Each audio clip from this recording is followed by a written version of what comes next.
my channel. It's been a while. I've been in a bit of a creative slump lately. I haven't had much inspiration. I've been doing little drawings here and there, but my big projects, I haven't really had much inspiration, haven't known what to do. So I thought, what better place to start than with my unfinished projects? I'm sure some of you can relate, but I get these bursts of energy where I just want to dive right into something. I start it and then I hit a little roadblock, or I get distracted or procrastinate, and then I just keep on putting it off. And I've been doing that in this sketchbook that I got in Malaysia in 2023. So I thought, I'm going to finish all of my unfinished pages in this, because by the end of the year I want to have this nice and full with just drawings and art in here. So I'm going to start on the first page. I started with a sketch of these birds we saw on our trip. We went to Penang and we saw, I think it's called an oriole and some sort of kingfisher. Unfortunately, I didn't save the name of these birds, so I've had to go on to Google and find the names of the birds. And then I also drew some plants that we saw while we were there. So we're just gonna have a nice little sketchbook session and finish off this page. First thing I'm gonna do is I'm gonna put down some masking fluid. So I've got this brand here, I've had this for years. It kind of settles down the bottom, so I have to shake this up.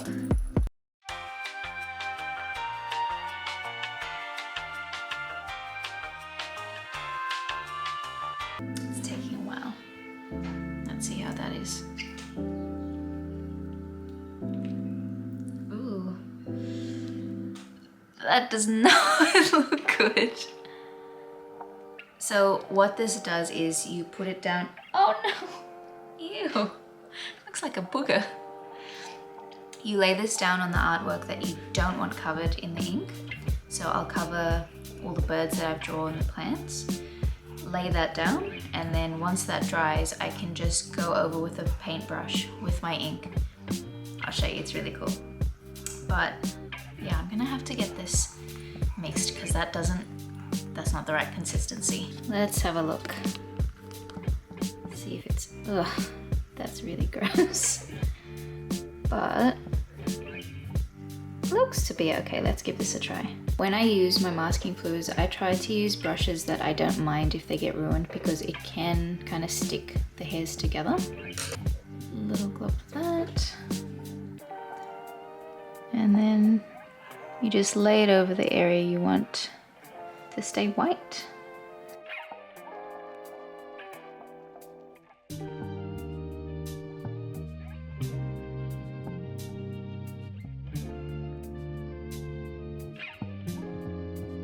I'm just waiting for these last little bits here on the mimosa to dry up, and then I can add in the ink. I ended up choosing this Eco Line, sort of like a nice lime green color.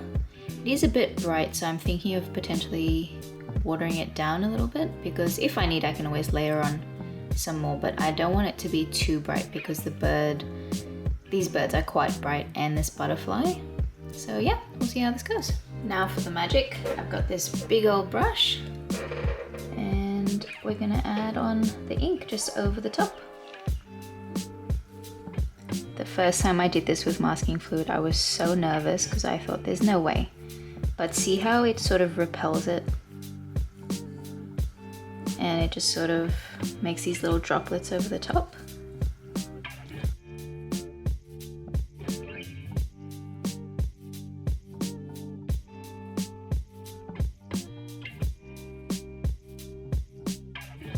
Nice.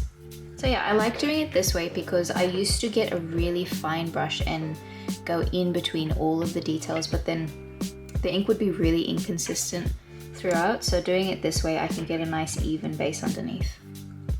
Now for the best part, I'm gonna rub off all of the masking fluid. Now you can use a rubber, or you could even just use your finger and kind of peel it off. Either works. Ooh.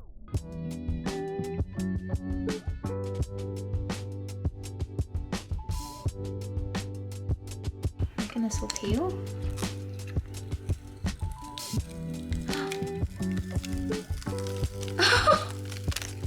Oh my god.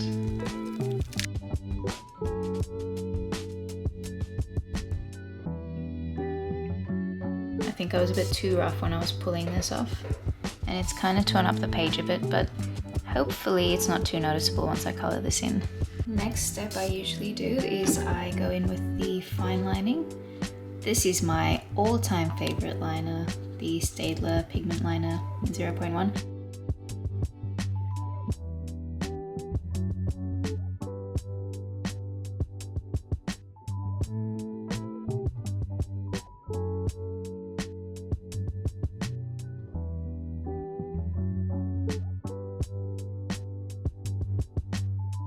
This last little bit I'm doing is so finicky.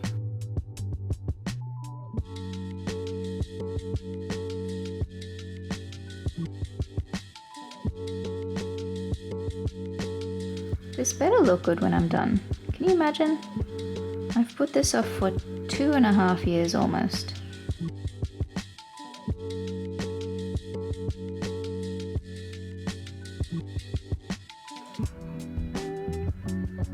Yay! Finally! The outline is done. I'm gonna start with the caladiums with this Copic marker. What's his name? Light Prawn. Cute. We went to this cafe that had the most beautiful plants all throughout, and they had heaps of these caladiums on the walls. It's honestly kind of magical. I'll probably go in with a darker color.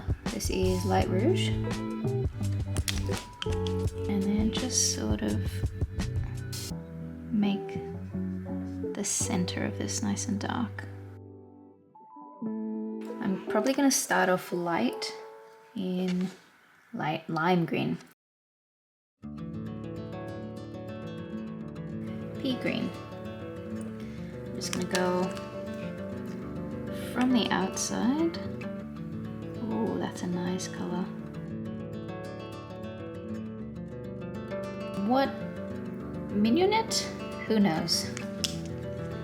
And then just kind of blend it all in. For the stem, I'm just going to use the pea green again.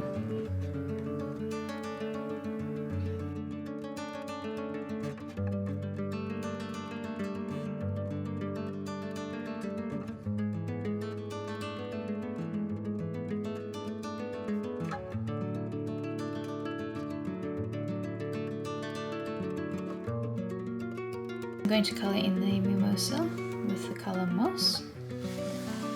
This is about to be very finicky. These plants, I don't know if you know much about the mimosa plant, but they are touch sensitive, which I thought was the coolest thing I've ever seen, because we don't, as far as I know, I haven't seen plants like that in Australia. So pretty much their leaves sit naturally like this, but if you come and touch them, they all sort of close together.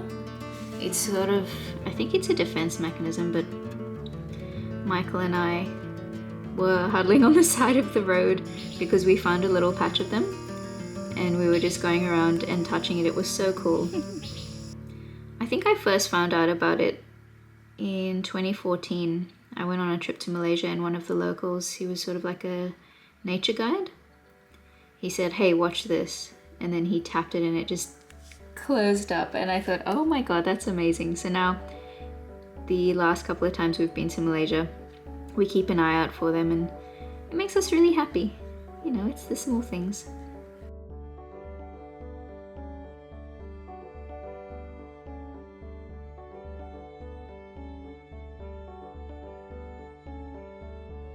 So unfortunately my camera battery died, so I've put everything away for today and gotten changed. We're going to be doing some weeding with Michael in the garden. Oh, look, a fig. Yeah, look, another fig. Oh, a ball. There's like a whole ball pen over there.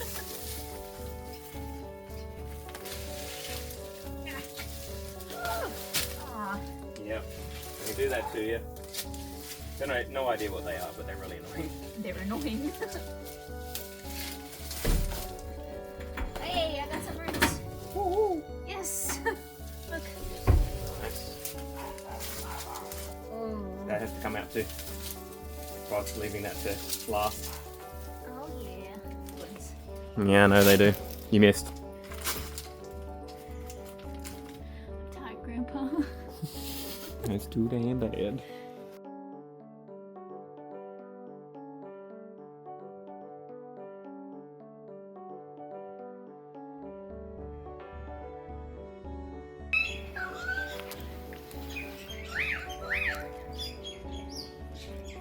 I'm back. It's a new day. It's absolutely freezing. I think it's 3 degrees today. Truly shocking. I am not made for this weather. I can't wait for summer to come back. But let's finish off the rest of this page.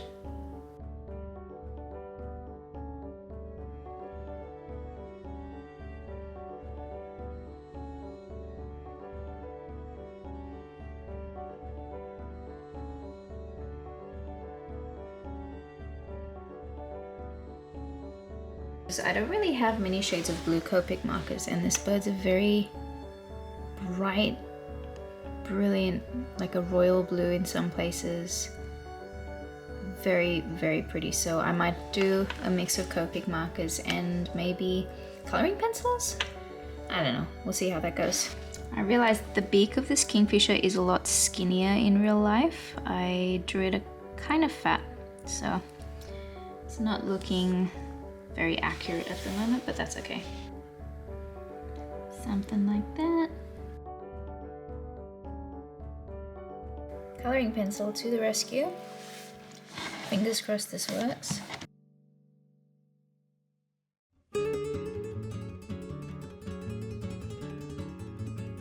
Let's see if these blend a little bit. Oh. Okay.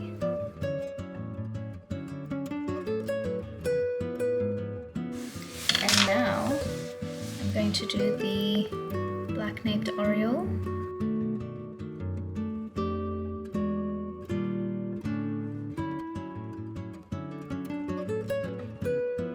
And last, but certainly not least, is the Raja Brooks birdwing butterfly. We saw these while we were over there. We went to this beautiful place called Entopia. It's like butterfly heaven. They've got all of these butterflies in an enclosure with amazing plants. There's like little mini waterfalls in there, flowers, and you kind of just wander through. And the butterflies just fly above you.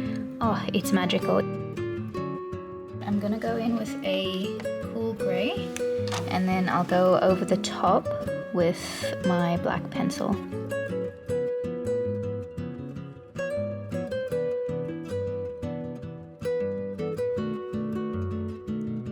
And that is that page finally done. It's so satisfying seeing this all coloured in after years of that sketch just sitting there empty in this book.